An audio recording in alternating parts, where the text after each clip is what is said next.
Okay, we can start just like this. Can you introduce yourself and say about your principal prop? Okay. Mm-hmm. Okay. Yeah. Yeah. Where do you want me to look? At me. Okay. Okay.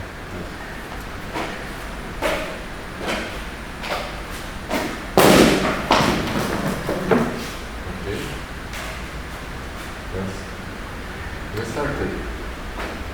Hello, I'm Genesis Napel. I'm from California. I'm 30 years old, and among many things, I like to juggle. I juggle clubs, balls, and other object manipulation stuff. Hats are my favorite. And how it happened that you started? A combination of things. I wanted to travel and make money, have fun, and make people happy. So I met some people in Mexico at a hostel that were juggling at the stoplights to make money, and also it just is a good way to interact with people and funding travel through this kind of like exchange of smile and money. But this guy from Mexico is Lagota's guy? No. No? No. And they were your teachers? No.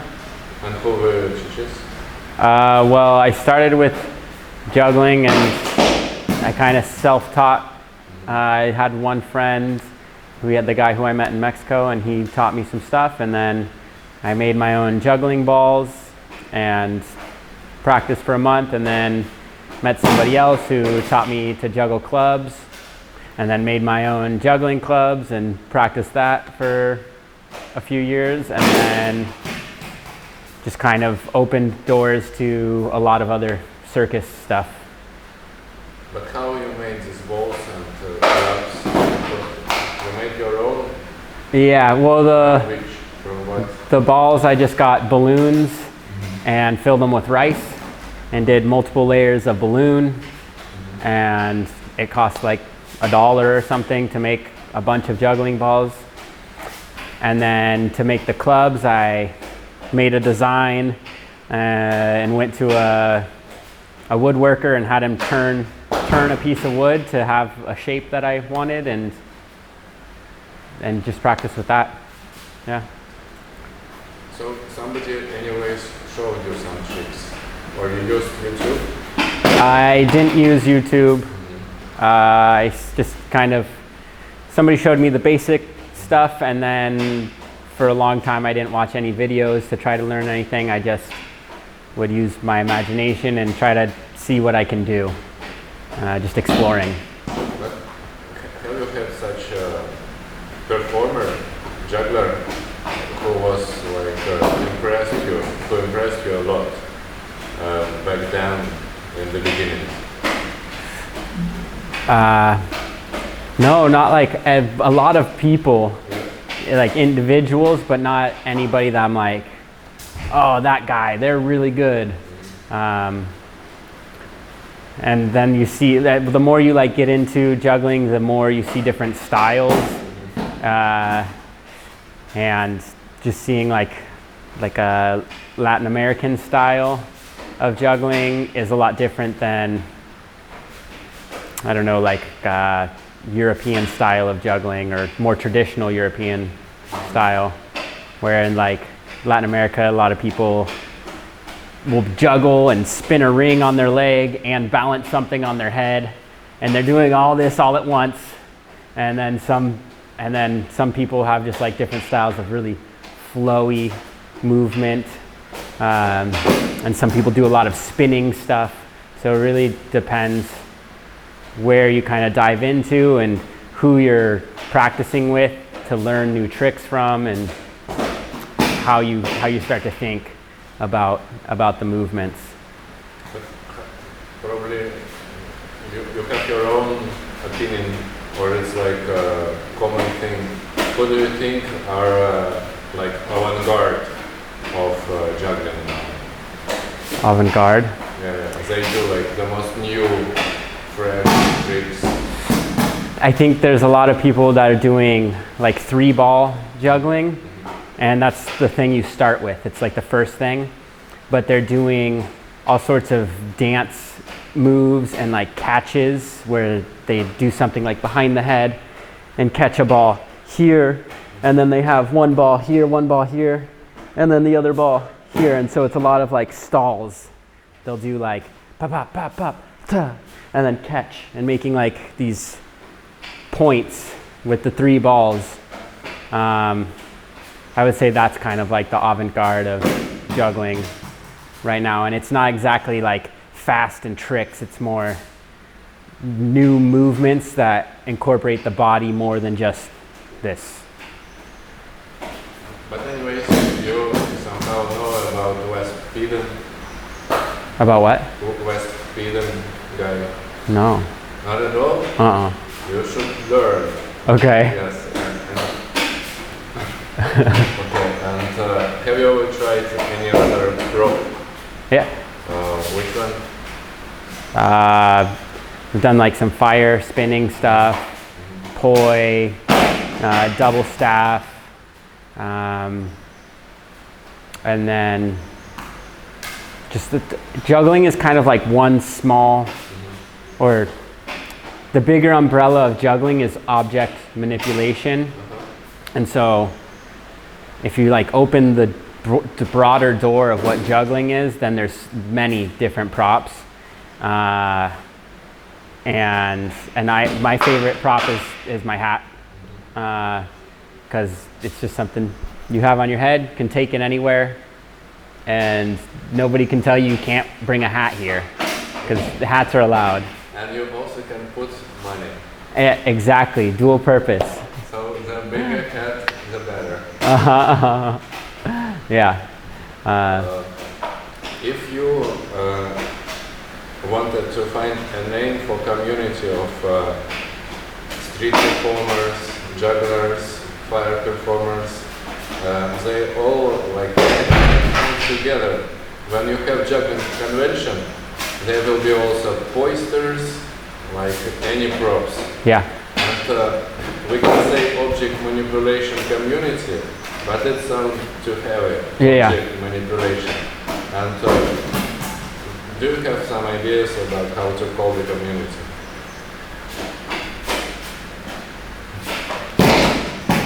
I don't know. That's a good question, because everybody that does object manipulation, I wouldn't call a juggler. Yeah. And then I don't know. I guess I don't have a good idea for this. I think there's like some separation of different things. Like people use this term flow art a lot. You don't like flow art? I don't like flow art. No. It sounds like really hippie. And yeah, I think that flow style is cool, but I would never say I'm a flow artist.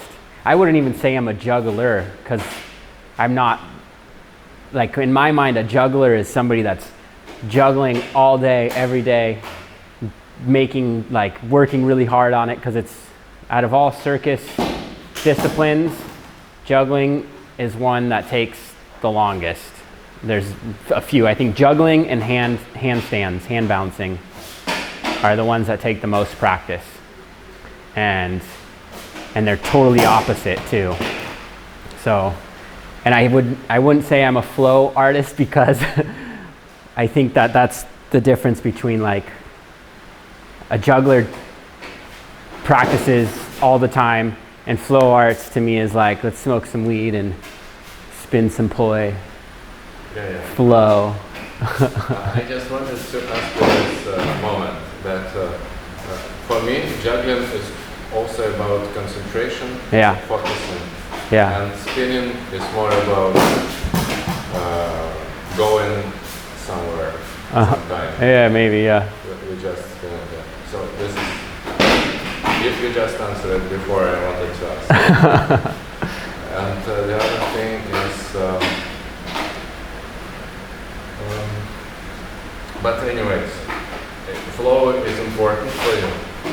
What you're feeling inside as a juggler? For me, jugglers are them who chooses concentration and hard work more than spinners. So you're more into juggling. Yes. In mind. Yeah, yeah.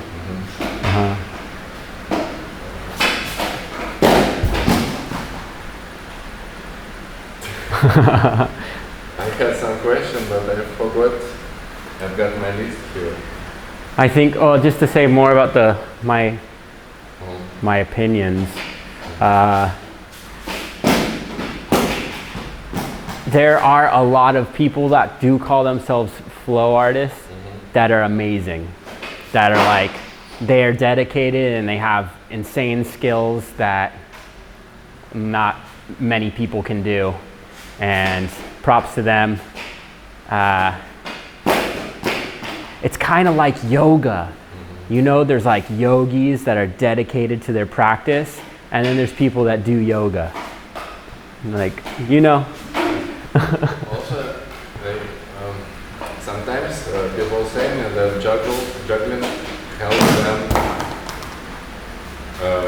to be more focused, Yeah. help in their life. Yeah. What happened to you when you started? When I first started, my brain hurt. I would like geek out on juggling. I would be practicing and then be like, oh, I'm too tired to keep practicing. And I'd be like lying down in bed, going to sleep, and like thinking of the pattern of juggling. Oh, I throw this club here and then this, and you start to think differently, and for me, like hand-eye coordination has never been super difficult stuff, but it definitely improves. Juggling improves those motor skills of your eye and body connectivity. But now, after like years of juggling, my mind doesn't hurt the same way that it did thinking about a new trick. And I kind of wish that it still did, that I still had this feeling in my brain when I'm trying to figure out something new, that I'm like, you kind of do this, trying to connect the dots, and now it doesn't feel like that. Some people say that through objects, they kind of processing something from the world, like somebody learned his body, somebody learned the center of his attention, somebody learns dimensions around. And do you have such metaphors? What is the method which you learn through balls and clubs and heads? I think many things. One good example that is like the most recent that I've learned is just to breathe. That if you just are continually conscious of your breath, you will have a lot more awareness. And like I practice something and then drop and realize that I wasn't breathing the whole time that I was practicing this trick. And that if you can like, just the physiology of if you're doing something and not breathing, that your body starts to shut down and your concentration changes, and just to kind of let like the natural functions of your body and your mind's awareness happen. Like, you know, maybe you're really tight and you're not breathing. How are you going to keep going? And so to like, I don't know, relax, be present and conscious of the things that you do need to use. So then with that idea of just applying that to life, I guess. Can you give some brief story about Gota Circus? What is the institution at all? Well, I just met Javier, who started this place. I met him like 10 months ago, randomly in Turkey, and he invited me and my friends Cotton and Mop to come here and train with him. And I think that there's like a really big vision happening for here, and what I see as part of Javier's vision is he wants to make a company and have his friends and people that are passionate about circus be able to have a place to continue to grow as artists and practice their skills. And I think like that's, I don't know, so that's what we need, is to have that space to train and practice and be around other creative people that want to train and practice. And I don't know, for somebody I don't know to just tell me to come to their space and train with them, like he only rents this place and does this school because he's passionate about it himself and wants anybody else who's passionate about their art form and circus to have a place to grow. You like this community of legal circus, right? And if you had a choice to be in a big circus, like maybe like almost like state circus, and do you like this vibe of big circus? Would you like to be a part of it ever? Yeah. Yes? Yeah. But like I have to do it in my way. Like there's many things in circus that I either physically won't be able to do, or I don't want to work so hard or push myself so hard to get to that level. Like acrobatics, for instance, like I can do some acrobatics and I can do them okay, like relatively well, but I'm not an acrobat. And same with juggling. I can juggle, I can do some tricks, but I wouldn't say I'm a juggler. And like finding all these things are tools. Acrobatics, juggling, aerial. These are tools in my mind of performing. Tools to enhance a performance and enhance a story. And because my focus in circus is more storytelling and character. Now just give some advice to the beginners and we can start. You can just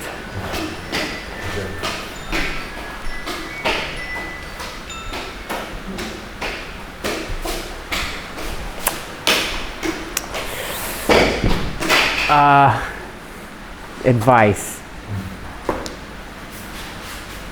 Just keep practicing. Practice. And my teacher, Django Edwards, and my other teacher, Stephanie, from my circus school, they both said that you just have to believe in yourself, because not many people in your life will come to you and say, I believe in you. I believe you can do this. And if it's something you want, then you'll be doing it. And if you don't really want it, then you won't do it. So sometimes it's good to just put your head down and keep walking, keep moving. Yeah. Maybe you have something to say, like you waited for some answer, for some question from me, and I haven't asked. And you have this in your heart to say about juggling or about something, maybe. If no, it's okay. I'm just checking. Yeah, have fun. I don't know. It's funny. Like sometimes I practice and it feels difficult to keep going, and then I have to tell myself, "Oh yeah, why did I ever even start doing this?" And to have fun. So you can do something just for fun and not have to be a professional. Yeah. Thank you very much. Thank you.